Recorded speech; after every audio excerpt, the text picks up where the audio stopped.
تخيل معايا انت واقف في ساحة معركة، الرياح بتلف حواليك والأرض بتتهز تحت رجليك، قدامك خصم قوي عينيه مليانة ثقة، وفجأة بتسمع الصوت الشهير ده. كايوكن. أكيد عارفين الصوت ده صح؟ طبعا مفيش حد فينا محلمش يكون مكان غوكو في لحظة من اللحظات، الشخصية اللي أثرت قلوب الملايين وأصبحت رمز للقوة والإصرار، وعلشان كده قررت إن أرسمه النهاردة بأسلوبي الخاص. أهلا بكم يا أبطال في فيديو جديد. النهاردة عندنا رسمة مميزة جدا لبطل الطفولة، الراجل اللي واجه الأشرار، أنقذ العالم أكتر من مرة وألهمنا بحماسه وروحه القتالية، غوكو من دراغون بول. لو عاوز تتعلم رسم غوكو ارسم ورايا خطوة بخطوة هخليك تعمل زيها بالظبط. طب حد ممكن يسألني ويقول لي اشمعنى يا فنان اخترت ترسم غوكو بالتحديد من دراغون بول كله؟ بصراحة كده غوكو مش مجرد شخصية أنمي، غوكو هو تعريف العزيمة والإصرار.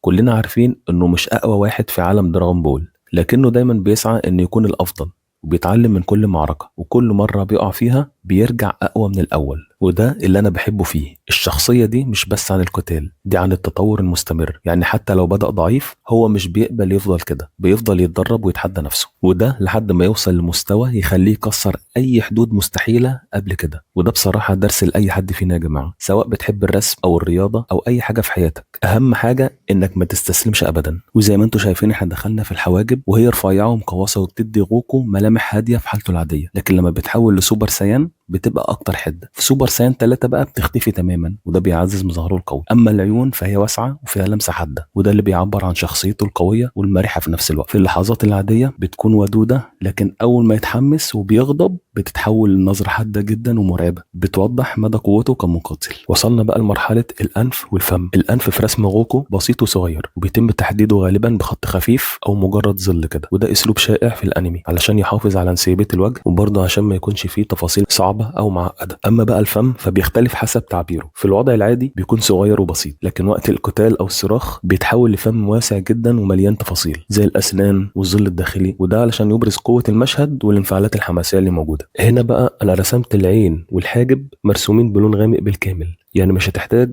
تظليل اضافي، فالتعبير بيعتمد على قوه الخطوط وحدتها. عاوز اقول لكم ان في لحظات تحدي اثناء رسم غوكو دلوقتي قابلتني، مش هكدب عليكم، مش كل حاجه كانت سهله. واحده من اصعب الحاجات في رسم غوكو هي انك توازن بين ملامحه الطفوليه وروحه القتاليه. لازم عيونه تكون واسعه نسبيا، لكنها في نفس الوقت بتكون حاده وقويه. تقول لي ازاي؟ اقول لك اعمل نفس الخطوات، انت لازم تطلعها كده. وكمان كان عندي تحدي في تظبيط زوايا الشعر اللي هنوصل له دلوقتي، لان اي غلطه صغيره بتخلي شكله غريب، لكن الحمد لله بعد شويه محاولات قدرت اظبطه.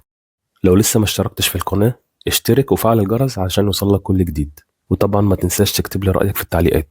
أخيرا وصلنا لمرحلة رسم الشعر. رسم الشعر والخطوط اللي بتحدد القوة. لو في حاجة بتخلي غوكو يبان بأسلوبه الفريد فهي شعره. الشعر هنا مش مجرد خصل مرسومة وخلاص، دي شعلة من القوة والطاقة. البداية بتكون بتحديد الخطوط الأساسية واللي لازم تبقى حادة وفي نفس الوقت طويلة متجهة لفوق وللجناب زي ما احنا هنشوف، لأن شعر السيان مش بينسدل بيبقى كده ناعم وخلاص، ده بيبقى مدبب زي ما هنشوف دلوقتي وبكل كبرياء. كمان كل خصلة شعر ليها اتجاه واضح ومدروس، مفيش حاجة مرسومة بشكل عشوائي، وده اللي بيخلي التصميم قوي ومتناسق.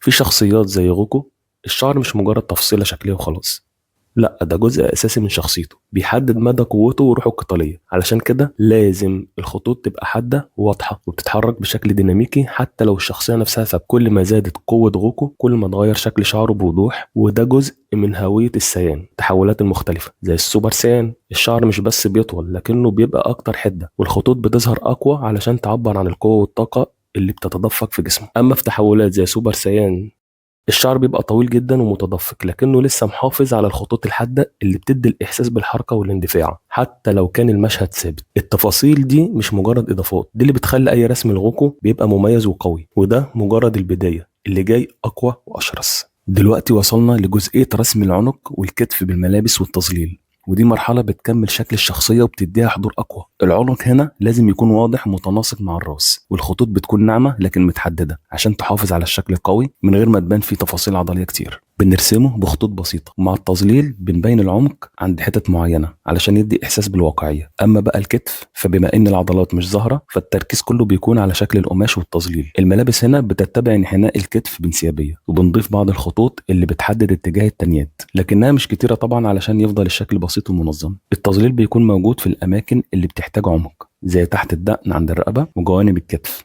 وده بيساعد على توضيح حركة القماش بشكل طبيعي. التوازن هنا بين الخطوط والتظليل مهم جدا جدا علشان يظهر العنق والكتف بشكل متناسق مع بقية الجسم، ويدي إحساس بالقوة كده من غير أي تفاصيل عضلية زيادة. لما الخطوط والتظليل يشتغلوا مع بعض بشكل متوازن، النتيجة بتكون رسمة قوية جدا وتكون طبيعية في نفس الوقت، وفيها إحساس بالحجم والعمق، ده طبعا من غير ما نبالغ في أي تفصيلة. ولسه باقي التفاصيل اللي هتخلي الرسم يوصل لأفضل شكل ممكن. احنا دلوقتي داخلين على مرحلة التظليل تحت الدقن والرقبة والأذن والعمق، الواقعية في الرسم. التظليل مش مجرد إضافة شكلية يا جماعة، لكنه بجد عنصر أساسي بيدي إحساس بالعمق والواقعية، وخصوصا بقى لما يكون في الأماكن اللي بتحتاج تباين أو اللي هي تبان بين الضوء والظل، زي تحت الدقن مثلا أو الرقبة أو الودن. التوزيع الصحيح للظل هنا بيخلي الرسم متناسق وبيضيف لمسة احترافية تخليه أقرب للمشهد الحقيقي. التظليل هنا تحت الدقن، المنطقة تحت الدقن دي دايما بتكون أغمق لأنها بعيدة عن مصدر الضوء، وده بيخلق ظل واضح على الرقبة. التظليل هنا بيكون على شكل تدرج ناعم، بيبدأ غامق عند أقرب نقطة للدقن، بعدها بيفتح تدريجيا وهو نازل لتحت. كل ما كان الظل مظبوط كل ما وضح شكل الوجه أكتر وخلى الدقن بارزة بوضوح بدل ما تكون مدموجة مع الرقبة. الرقبة هنا بتاخد جزء من الضوء لكن مش كله طبعا، علشان كده لازم نحدد الظلال بعناية. الأماكن اللي بتكون قريبة من الوجه زي الجانبين بتكون أغمق نسبيا، وده بيدي إحساس بالحجم. في بعض الحالات ممكن نستخدم خطوط خفيفة مع التظليل علشان نبين التقسيمات البسيطة للرقبة، بس من غير ما نظهر أي تفاصيل عضلية، ده طبعا لو مش مطلوب في الرسم. طيب لو اتكلمنا عن التوازن بين الظلال والخطوط، علشان التظليل يكون واقعي لازم يبقى متوازن مع الخطوط وما يغطيش التفاصيل، وكمان ما يكونش غامق بشكل مبالغ فيه. الطريقة الصح هي إن الظلال تبقى ناعمة ومتدرجة علشان تدي إحساس طبيعي بالعمق وتكمل شكل الرسم من غير ما تحس إنه تقيل أو معقد. بكده التظليل تحت الدقن والرقبة وفي الودان بيشتغل مع بعض علشان يضيف واقعية وقوة للشخصية ويخليها تبان أكتر حيوية وتوازن في الرسمة.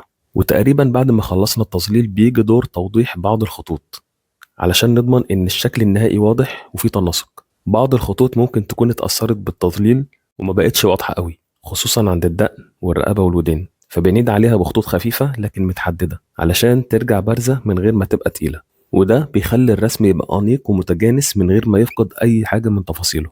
احنا على وشك اللي احنا نخلص الرسمة. الشعر دلوقتي هو آخر خطوة، لكنه من أهم العناصر اللي بتحدد شكل غوكو. واحنا بنظلل الشعر حابب أقول 5 نصايح لأي حد بيحب الرسم. أول نصيحة: ارسم يوميا حتى لو حاجة بسيطة، التمرين المستمر بيحسن مهاراتك بشكل كبير. تاني نصيحة: خليك صبور، مفيش فنان محترف بدأ وهو بيرسم بإتقان، كل حاجة بتاخد وقت. تالت نصيحة: استخدم مراجع حتى لو انت محترف، دايما ارجع للصورة الأصلية للشخصية علشان تظبط التفاصيل بدقة. رابع نصيحة: جرب تظلل الرسومات، التظليل هو اللي بيخلي الرسمة واقعية وبيضيف لها عمق بيكون رائع جدا. خامس نصيحة والأخيرة: ما تقارنش نفسك بحد، كل واحد ليه أسلوبه، المهم إنك تتطور وتحاول دايما تكون أحسن من نفسك. وأخيرا غوكو ظهر قدامنا، دي كانت رحلتي مع رسم غوكو، لكن السؤال هنا: مين الشخصية اللي عاوزين تشوفوها في الفيديو الجاي؟ يلا اكتبوا لي في التعليقات مين تحبوا تشوفوه في الفيديو الجاي، ولو حبيتوا الرسمة ما تنسوش تعملوا لايك وتشتركوا في القناة وتفعلوا الجرس علشان يوصل لكم كل جديد. بس خلونا متفقين، لو وصلت معايا لحد هنا فانت رسمت معايا بالفعل، ولو شايف انك تقدر ترسم احسن وريني مهاراتك وانا مستعد للتحدي.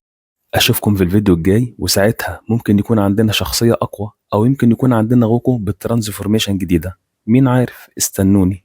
مع السلامة يا ابطال.